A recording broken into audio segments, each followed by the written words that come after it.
السلام علیکم ورحمۃ اللہ وبرکاتہ۔ کیسے ہیں آپ حضرات؟ میں 5 منٹ کی تاخیر سے آج آپ کی خدمت میں حاضر ہو رہا ہوں، 7 منٹ کی تاخیر سے۔ بہرحال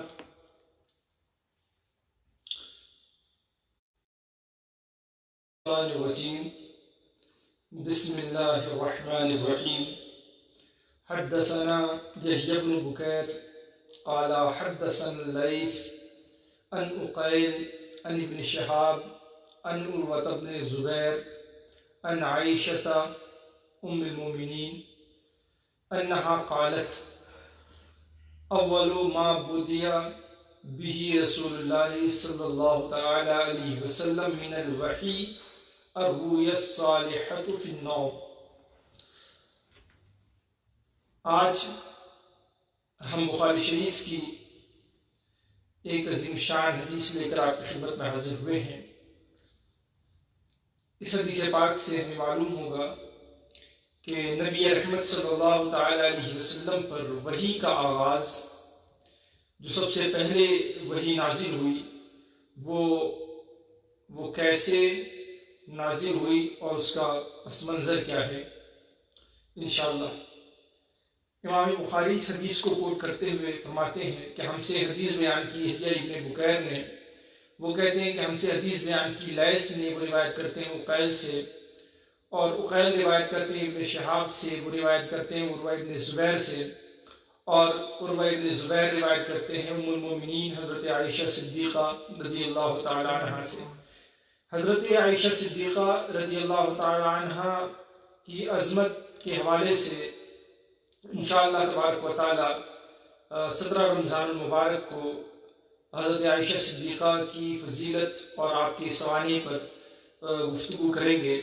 ہم آگے بڑھتے ہیں۔ حضرت ام المؤمنین سے یہ روایت ہے، انہا قالت، آپ فرماتی ہیں، اول ما بدی به رسول اللہ صلی اللہ تعالی علیہ وسلم من الوحی الرؤیا الصالحۃ فی النوم۔ نبی رحمت صلی اللہ تعالی علیہ وسلم پر وحی کا آغاز، فرماتی ہیں نبی اکرم صلی اللہ علیہ وسلم پر وحی کا آغاز خواب میں اچھے خوابوں سے ہوا، اچھے خوابوں کے ذریعے سے حضور پر وحی کا آغاز ہوا۔ معلوم اس سے یہ ہوا کہ حضور اکرم صلی اللہ تعالی علیہ وسلم پر جو وحی کا آغاز ہوا وہ اچھے خوابوں کے ذریعے سے، اس لیے فرمایا گیا کہ نبی کا خواب بھی وحی ہوتا ہے، نبی کا خواب بھی وحی ہوتا ہے۔ تو حضور رحمت عالم صلی اللہ تعالی علیہ وسلم کو خواب کے ذریعے سے وحی کا آغاز ہوا، اور حال یہ تھا اس خواب کا، فَكَانَ لَا يَرَى رُؤْيَا إِلَّا جَاءَتْ مِثْلَ فَلَقِ الصُّبْحِ۔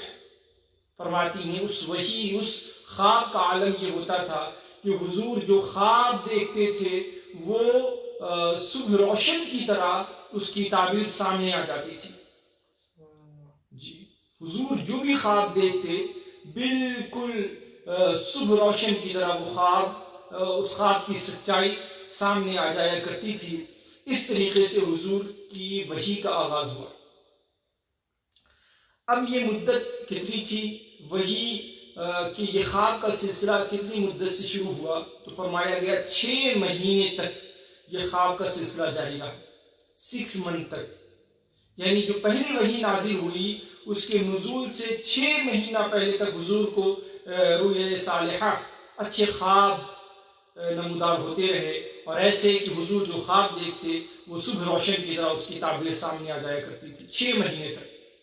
اب آپ کو معلوم ہے نا کہ قرآن کا نزول رمضان المبارک میں ہوا ہے، اور محدثین فرماتے ہیں کہ صالح خوابوں کا، اچھے خواب جو حضور کو آنے لگے، جو رؤیا صالحہ کے ذریعے سے وحی کا آغاز ہوا، وہ 6 مہینے تک اس کا زمانہ ہے۔ تو حضور پر رمضان میں پہلی وحی نازل ہوئی، اور اس سے 6 مہینے پہلے تک خوابوں کا سلسلہ، اچھے خوابوں کا سلسلہ جاری رہا۔ اب اگر آپ کاؤنٹ کریں اور رمضان سے 6 مہینہ پیچھے جائیں تو حساب آتا ہے ربیع الاول شریف کا۔ ماہ ربیع الاول شریف کا، گویا کہ وحی جو خواب کے ذریعے جو وحی کا آغاز ہوا، روئے صالحہ کا جو آغاز ہوا، اچھے خوابوں کا جو آغاز ہوا، وہ ماہ ربیع الاول شریف میں اس کا آغاز ہوا۔ اس اعتبار سے نبی رحمت صلی اللہ تعالی علیہ وسلم سے منسوب یہ ماہ مبارک اسلامی تاریخ کے اعتبار سے بہت اہم، بہت امپورٹنٹ اور بہت بابرکت، بہت فضیلتوں والا ہے کہ اسی ماہ مبارک میں نبی رحمت صلی اللہ علیہ وسلم کی ولادت ہوئی، اسی ماہ مبارک میں نبی اکرم صلی اللہ تعالی علیہ وسلم کے وصال کی تاریخ ہے، اور اسی ماہ مبارک میں نبی رحمت صلی اللہ تعالی علیہ وسلم پر وہی روئے صالحہ کا آغاز ہوا، نیک خوابوں کا آغاز، اچھے اچھے خواب حضور کو آتے۔ تو اسلامی تاریخ میں ربیع الاول شریف کو بڑی عظمت حاصل ہے۔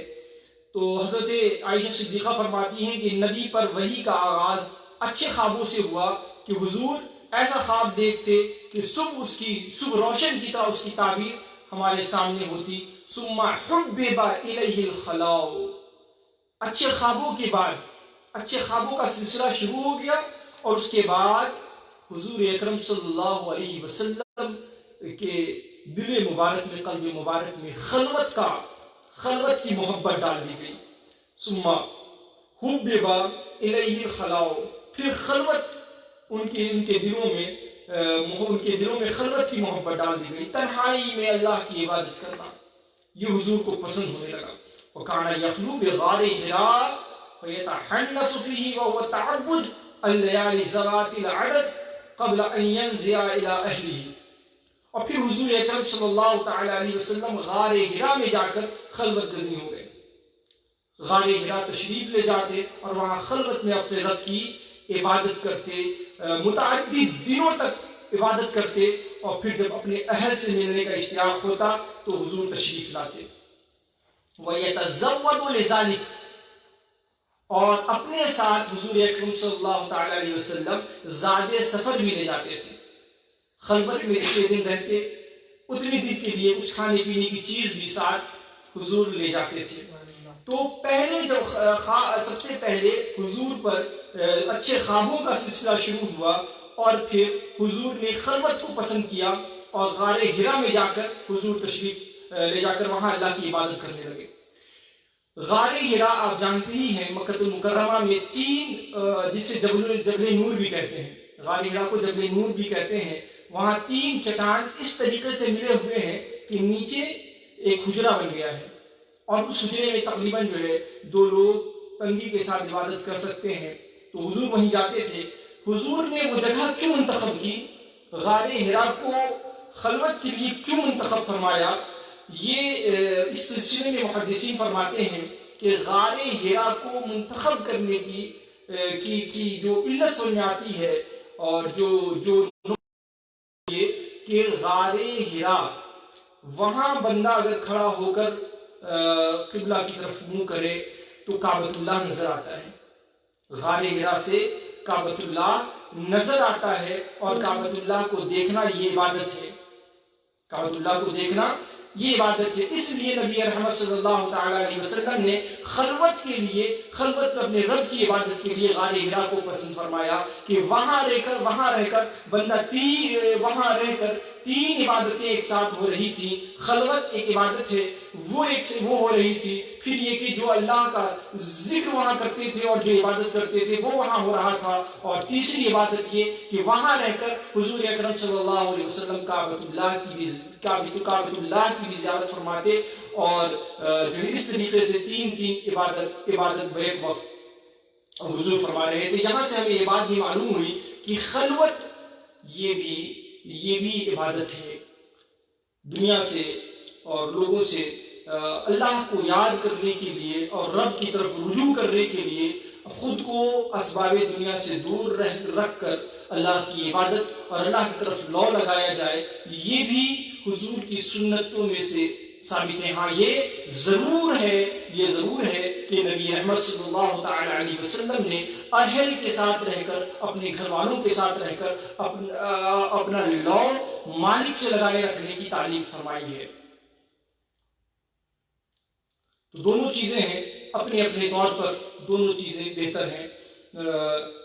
اب اس کے بعد سنیں، خلوت حضور اختیار فرما لیتے اور ساتھ میں زاد راہ بھی لے جاتے، وَيَتَزَوَّدُ لِذَلِكَ، اور زندگی گزارنے کی جو سامان ہوتے ہیں کھانے پینے کے حضور ساتھ میں لے جاتے تھے۔ ثُمَّ يَرْجِعُ إِلَىٰ خَدِیجَہ، پھر کچھ دن گزارنے کے بعد حضرت خدیجہ کے پاس واپس تشریف لاتے، فَيَتَزَوَّدُ لِمِثْلِهَا، اور پھر کچھ دن رہنے کے بعد جب پھر غار حرا میں خلوت کے لیے تشریف لے جاتے تو پھر ساتھ زاد راہ لے کے جاتے تھے، کھانے پینے کا سامان لے کر جاتے تھے۔ یہاں پہ ایک بات یہ ہے کہ حضور کتنے دن وہاں خلوت میں رہتے تھے، تو اس سلسلے میں فرمایا کم سے کم 3 روز، تقریباً 3 روز وہاں خلوت میں رہا کرتے تھے، اور بعض نے فرمایا کہ 30 روز یا 40 روز تک حضور اکرم صلی اللہ تعالیٰ علیہ وسلم جاتے تھے اور وہاں خلوت میں رہا کرتے تھے، اور پھر آپ واپس حضرت خدیجہ کے گھر تشریف لاتے اور وہاں رہتے، اور پھر جو ہے یہ سلسلہ شروع ہوتا، آپ وہاں خلوت کے لیے جاتے تھے۔ لیکن اس سلسلے میں کسی خاص تعداد کو متعین نہیں کیا گیا ہے کہ 20 روز یا 10 روز رہا کرتے تھے، ایسا نہیں تھا، بلکہ فرمایا گیا کہ کم سے کم 3 روز اور یا پھر یہ کہ 30 روز 40 روز کا یہ سلسلہ رہتا تھا۔ حضور کے خلوت میں رہنے کا یہ سلسلہ 30 روز 40 روز 3 روز یا جتنا حضور چاہتے تھے وہ وہاں رہتے تھے، اور پھر واپس تشریف لاتے تھے، اور کچھ دن رہ کر پھر زیادہ سامان لے کر زیادہ زندگی گزارنے کی چیزیں لے کر حضور واپس تشریف لے جاتے تھے۔ یہاں سے ہمیں یہ مسئلہ معلوم ہوا کہ بندہ اپنی زندگی گزارنے کے لیے اگر کچھ سامان جمع کر لے، کچھ چیزیں رکھ لے، تھوڑی بہت چیزیں اپنی زندگی گزارنے کے لیے کچھ دنوں کے لیے جمع کر لے، تو یہ جمع کرنا کوئی غلط نہیں ہے، بلکہ شریعت کے مزاج سے درست ہے۔ حضور اکرم صلی اللہ علیہ وسلم کھانے پینے کے لیے کچھ روز کے کھانے پینے کے لیے سامان غار حرا میں لے جاتے تھے۔ اس سے یہ مسئلہ معلوم ہوا کہ اگر کوئی بندہ 10 20 25 30 40 روز کے لیے اگر اپنا کچھ سامان کھانے پینے کی چیزیں جمع کر کے رکھے تو یہ جو ہے توکل کے خلاف نہیں ہے۔ اس کے بعد دیکھیں، حتی جاءہ الحق وہو فی غار حرا، یہ سلسلہ چلتا رہا۔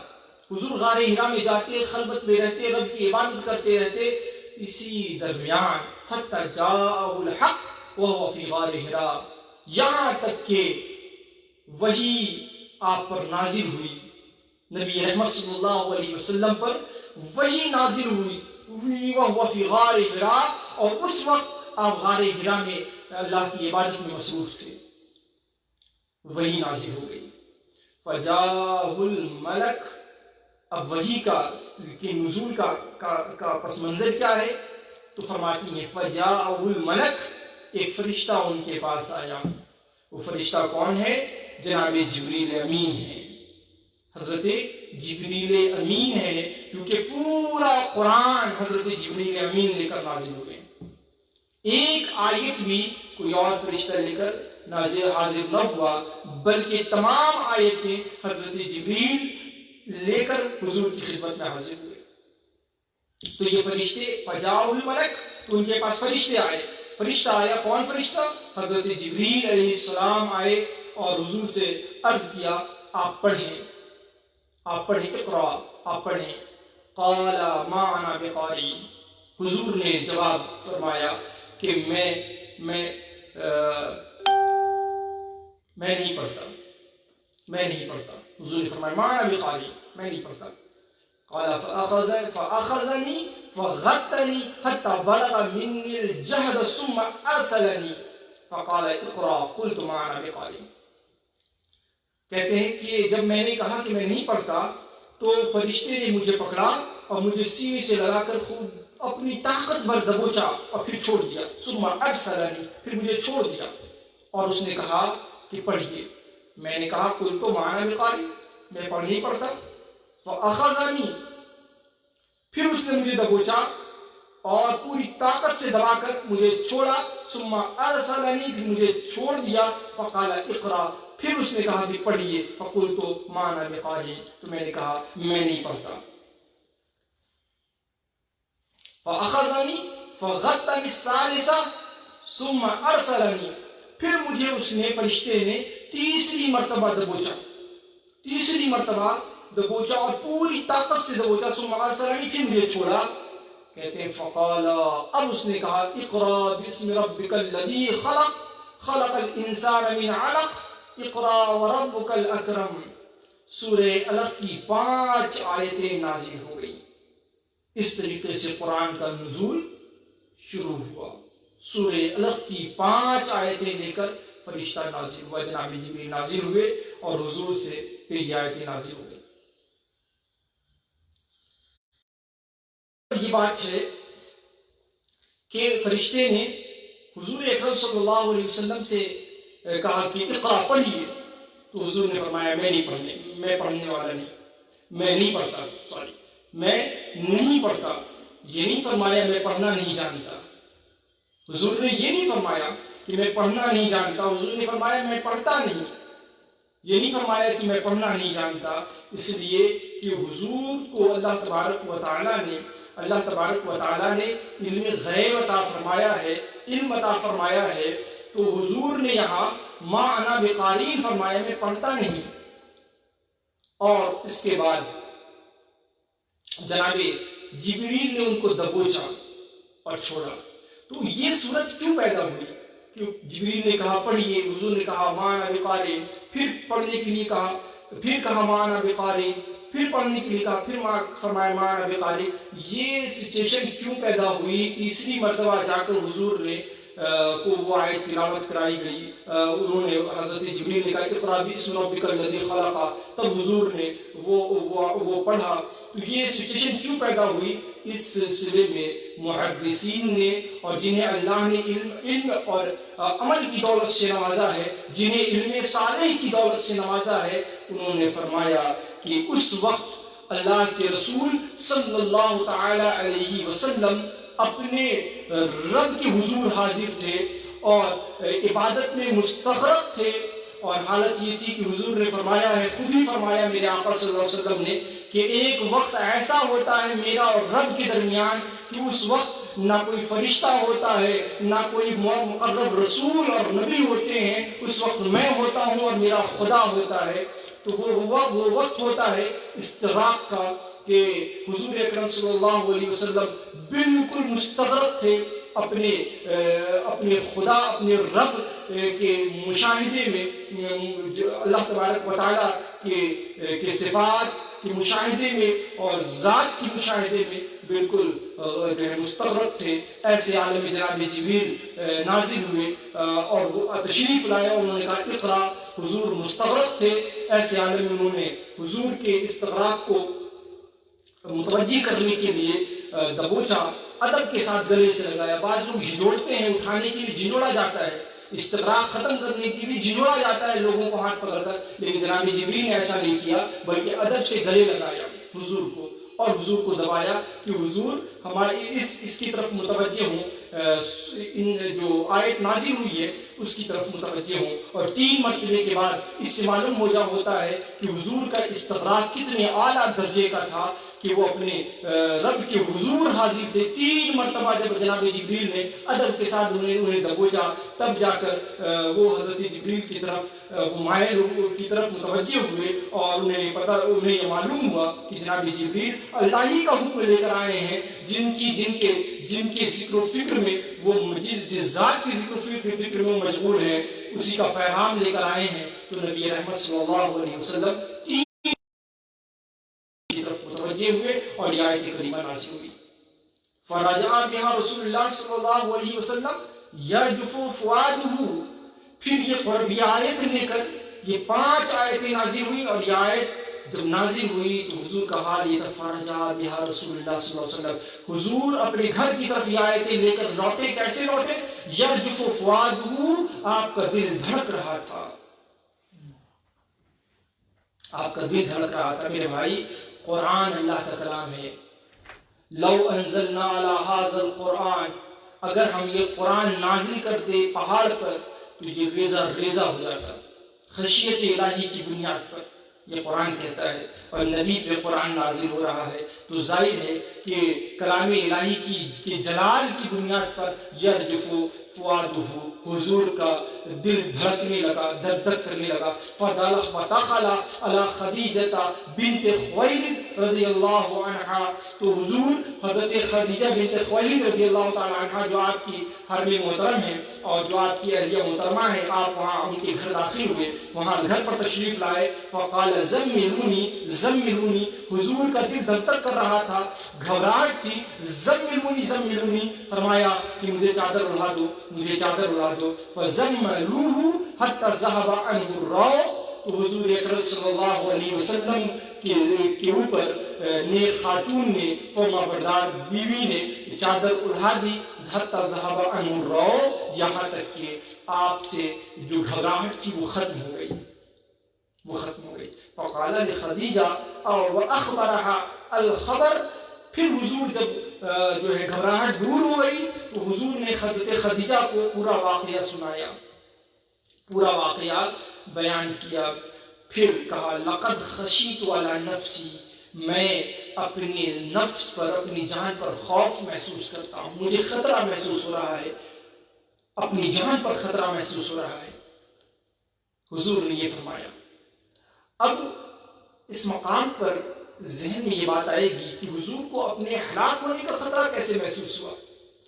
یاد رکھیں نبی رحمت صلی اللہ تعالی علیہ وسلم تو حضور نے فرمایا ہے کہ جب آدم روح اور جسد کے درمیان تھے اس وقت بھی میں نبی تھا، اس وقت بھی نبی تھا. تو حضور اکرم صلی اللہ علیہ وسلم کا جو یہ فرمانا ہوا کہ مجھے اپنی نفس پر خطرہ محسوس ہو رہا ہے، وہ ہیبت کی، جو اللہ کے کلام کی جو ہیبت تھی اور اس سے جو گھبراہٹ پیدا ہوئی تھی، اور یہ سوچ کر کہ کیا میں یہ جو ذمہ داری دی گئی ہے نبوت کی اور یہ جو دین کی تبلیغ کی وہ ذمہ داری میں ادا کر پاؤں گا، یہ سوچ کر، اپنی ذمہ داریوں کو سوچ کر حضور کی گھبراہٹ تھی. اور حضور یہ زبان مبارک سے فرما رہے تھے کہ فرمایا کہ مجھے اپنی جان پر خوف محسوس ہوتا ہے. آپ حدیث پاک دیکھیں، حضرت ابو ذر غفاری بیان کرتے ہیں کہ یا رسول اللہ، آپ کو کیسے معلوم ہوا کہ آپ نبی ہیں، اور کس چیز سے آپ کو علم ہوا، کہ کس بات سے آپ کو پتہ چلا کہ آپ کو کہ اپنے نبی ہونے کا یقین ہو گیا. حضور نے فرمایا اے ابو ذر، میں مکہ میں تھا تو میرے پاس 2 فرشتے آئے، ایک زمین پر آ گیا اور دوسرا زمین اور آسمان کے درمیان تھا. ایک نے اپنے صاحب سے پوچھا کیا یہ وہی ہے، کیا یہ وہی نبی آخر الزماں ہے؟ اس نے کہا ہاں یہ وہی ہے. تو پھر اس نے کہا، دوسرے فرشتے نے کہا ان کا ایک مرد کے ساتھ وزن کرو، ویٹ کرو، ایک مرد کے ساتھ ان کا ویٹ کرو. کہتے ہیں پھر میرا ایک مرد کے ساتھ وزن کیا گیا.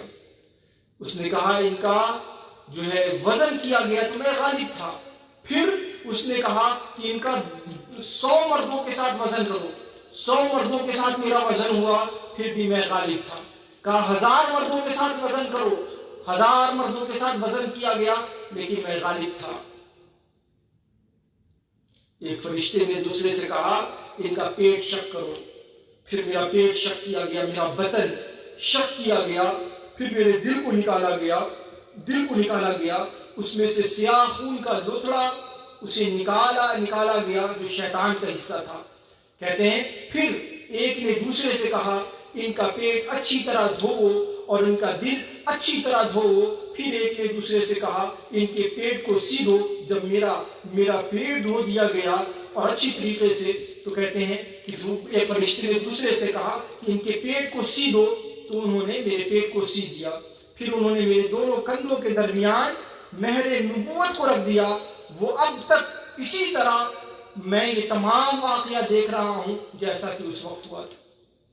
تو حضور اکرم صلی اللہ تعالی علیہ وسلم کو کی نبوت حضور کو پہلے ہی سے معلوم ہے کہ حضور نبی ہیں. ہاں اعلانی نبوت حضور نے 40 سال کے بعد فرمایا، اور ابھی جو نبی رحمت صلی اللہ تعالی علیہ وسلم نے یہ فرمایا کہ مجھے اپنی جان کا خوف ہو رہا ہے، اس کا مطلب یہ تھا کہ اتنا عظیم بات جو مجھے دیا گیا ہے تبلیغ کا، اس میں کہیں کوتاہی نہ ہو جائے، یہ سوچ سوچ کر حضور نے یہ الفاظ ارشاد فرمائے کہ مجھے اپنی جان کا خوف ہو رہا ہے۔ اب اس کے بعد دیکھیں، اس کے جواب میں حضور نے جو کہا کہ مجھے اپنی جان پر خوف محسوس ہو رہا ہے، اس کے جواب میں جناب حضرت خدیجہ الکبریٰ کے جو الفاظ ہیں وہ سنیں، اس سے صاف ظاہر ہو جاتا ہے کہ اس کا مطلب یہی ہے کہ حضور کا کہنے کا مطلب یہی تھا۔ فقالت خدیجہ، حضرت خدیجہ جواباً ارشاد عرض کرتی ہیں کاللہ واللہ ما یخزیک اللہ ابدا، اے اللہ کے رسول، اے جناب محمد صلی اللہ تعالی علیہ وسلم، اللہ کی ذات کی قسم، اللہ کو کبھی رسوا نہیں فرمائے گا۔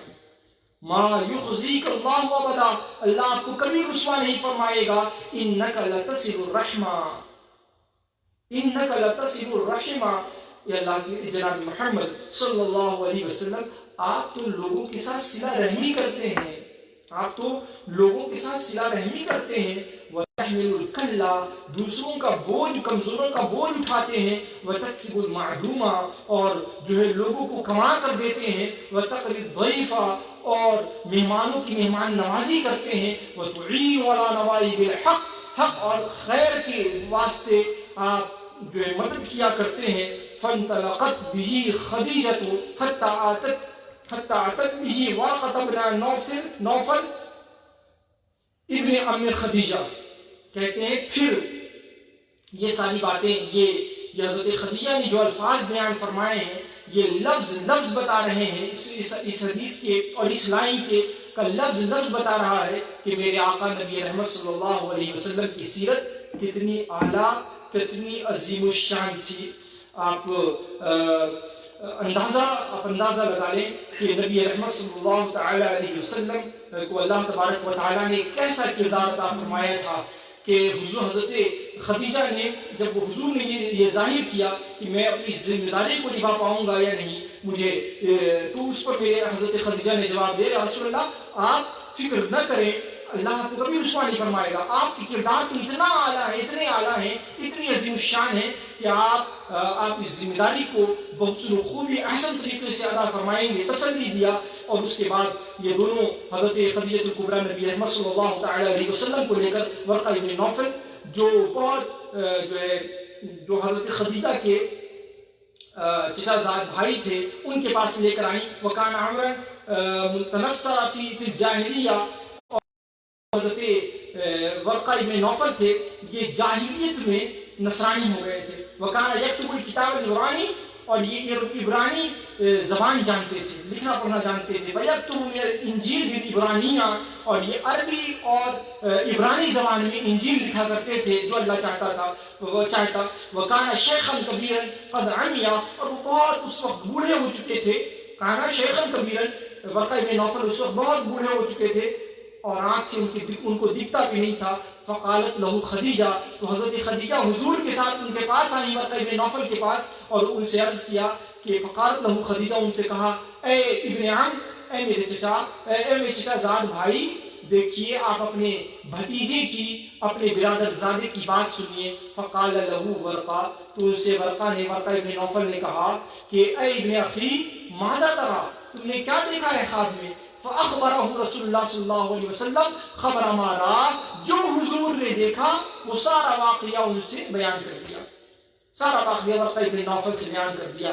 اب ورقہ ابن نوفل کی زبانی آپ سنیں، ورقہ ابن نوفل نے کیا کہا۔ فقال له، ورقہ ابن نوفل نے کہا هذا الناموس الذي نزل اللہ علی موسیٰ، آپ نے جو بتایا ہے اس سے معلوم ہوتا ہے کہ یہ وہی پر اللہ کا پیغام لے کر نازل ہوا تھا۔ یا لیتنی فیہا لیتنی یکون حیا، اے کاش میں اسٹرانگ ہوتا، اے کاش میں اس وقت اسٹرانگ ہوتا، اے کاش میں اس وقت زندہ ہوتا۔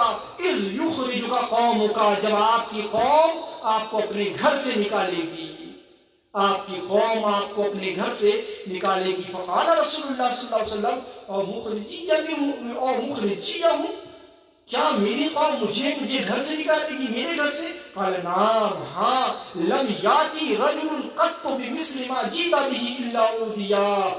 سنو، فرمایا کہ ہاں، ورقہ ابن نوفل نے عرض کیا، ہاں، جو بھی کوئی آپ جیسا پیغام لے کر آیا ہے اس کے ساتھ لوگوں نے دشمنی کی ہے، اسے ستایا ہے. وَإِن يُدْرِكْنِي يَوْمُكَ أَنْصُرْكَ نَصْرًا مُؤَزَّرًا، اگر میں آپ کا وہ دن پاؤں کہ جب آپ جو ہے اعلان نبوت فرمائیں گے، وَإِن يُدْرِكْنِي يَوْمُكَ، اگر میں آپ کا دن پاؤں تو میں آپ کی ضرور بھرپور مدد کروں گا. ثُمَّ لَمْ يَنْشَبْ وَرْقَةُ أَن توفیہ. پھر حضرت خدیجہ کبریٰ کہتی ہیں کہ اس کے بعد ہی جناب ورقہ ابن نوفل کا انتقال ہو گیا. تو بہرحال یہ ایک لمبی حدیث پاک ہے جو میں نے آپ کو سنایا. اس کا ماحصل یہ ہے کہ جناب سرکار دو عالم صلی اللہ علیہ وسلم پر وحی کا آغاز جو ہے اچھے خوابوں سے ہوا. اچھے خوابوں سے پھر حضور غار حرا میں تشریف لے گئے اور وہاں خلوت پسند کرنے لگے، تنہا رہ کر اللہ کی عبادت کرنے لگے. اسی درمیان اللہ تبارک و تعالیٰ نے جناب جبریل کو بھیجا اور وہاں سورہ اقرا کی، سورہ علق کی ابتدائی 5 آیتیں نازل ہوئیں. پھر میرے آقا صلی اللہ علیہ وسلم پر گھبراہٹ ہوئی اور حضور اپنے گھر تشریف لائے. حضرت خدیجہ نے انہیں تسلی دے الفاظ فرمائے اور پھر یہ حضرت جناب ورقہ ابن نوفل کے پاس یہ لوگ تشریف لائے اور اپنا خواب، اپنی ساری حالت بیان کی اور جناب جبریل کا آنا بیان کیا. تو ورقہ ابن نوفل نے سن کر کہا کہ جو آپ نے بات بیان کی ہے وہ ہماری جو کتابیں ہیں، آسمانی کتابیں، ان میں جو علامتیں بیان کی گئی ہیں اس سے معلوم ہو رہا ہے کہ وہ آپ ہی ہیں اور آپ ہی اعلان نبوت آخری نبی کی حیثیت سے جلوہ گر ہوئے ہیں. اور آپ پر جو ہے میں آپ کا ساتھ دیتا، آپ کے کلمے کا اقرار کرتا اور کاش کہ میں زندہ ہوتا تو میں آپ کی بھرپور مدد کرتا.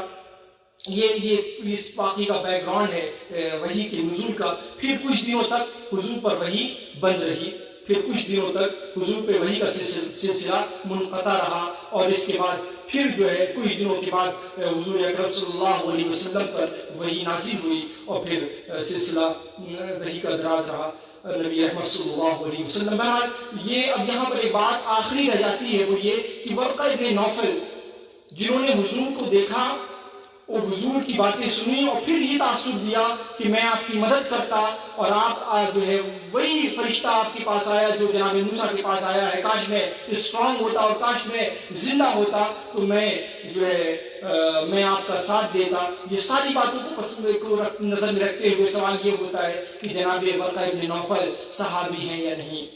اس میں جمہور کا موقف یہ ہے اور عظیم الشان محدثین نے یہی فرمایا ہے کہ ورقہ ابن نوفل یہ صحابی رسول ہیں. انہوں نے حضور کو دیکھا بھی، حضور کی باتیں بھی سنی اور اس کے بعد انہوں نے اپنا تاثر بھی وہ دیا کہ اگر میں زندہ ہوتا تو آپ کی مدد کرتا، آپ کے دین کو قبول کرتا. یہ تاثر دیا دلیل ہے کہ آپ نے ایمان قبول کیا، آپ صحابی رسول ہیں. اور پھر ایک پیاری حدیث پاک ہے جناب ورقہ ابن نوفل کے تعلق سے کہ جب حضرت بلال جنہوں نے ایمان حضور پہ قبول کیا اور ایمان کے نتیجے میں جناب بلال کو بہت ستایا گیا، آپ کو ریت پر لٹا کر آپ کے اوپر جو ہے مظالم کے پہاڑ توڑے جا رہے تھے، اس وقت جناب بلال کی زبان سے بس ایک بات ہوتی تھی، احد احد، میں ایک خدا کی پرستش کرتا ہوں، میں ایک خدا کو مانتا ہوں، میں ایک خدا کو مانتا ہوں. اس مقام پر ایک روایت میں یہ ہے کہ جناب ورقہ ابن نوفل جو اس وقت بہت بوڑھے تھے جناب بلال کے پاس سے گزرے اور جب دیکھا کہ بلال پر اذیت دی جا رہی ہے بلال کو اور انہوں نے مارا جا رہا ہے ایمان لانے کے نتیجے میں، تو اور بلال کی زبان سے نکل رہا ہے اللہ ایک ہے، اللہ ایک ہے، تو اس وقت جناب ورقہ ابن نوفل نے جناب بلال کو تلقین کی اور تعلیم دی، اے بلال ہاں تو یہی کہتے رہنا کہ اللہ ایک ہی ہے، اللہ ایک ہی ہے، اس کے سوا کچھ مت کہنا. یہ اس بات کی دلیل ہے کہ جناب ورقہ ابن نوفل اس داخل اسلام ہو چکے تھے اور جناب رسول اللہ صلی اللہ علیہ وسلم پر ایمان رکھتے تھے اور وہ صحابی رسول تھے. اللہ تبارک و تعالی ہم سب کو نبی محمد صلی اللہ علیہ وسلم کی حدیث پاک سن کر اس پر عمل کرنے کی توفیق عطا فرمائے. آج 15 رمضان المبارک ہے، اور ہمارے آقا و مولا آقا و مولا امام الاولیاء سید الاولیاء حسن سیدنا علی ثانی ولی ثانی سیدنا حضرت امام حسن مجتبیٰ رضی اللہ تعالی عنہ کی کا یوم ولادت ہے. ہم اور آپ کی یہ مشترکہ ذمہ داری ہے کہ ہم اپنے محسن کی بارگاہ میں، نواز رسول کی بارگاہ میں، جگر گوش بطول کی بارگاہ میں خراج عقیدت پیش کریں، اور ہم اپنے گھروں میں قل کا اہتمام کریں، نیاز کا اہتمام کریں، اور جناب جگر گوش رسول حضرت سیدنا امام حسن مجتبیٰ رضی اللہ تعالی عنہ کی بارگاہ میں اصالِ ثواب کے کا خراج پیش کریں. اللہ تبارک و تعالی ہم تمام کو سرکار سیدنا امام حسن مجتبیٰ رضی اللہ تعالی عنہ کے ظاہری اور باطنی فیضان سے مالا مال فرمائے. وآخر دعوانا ان الحمد للہ رب العالمین. السلام علیکم ورحمۃ اللہ وبرکاتہ.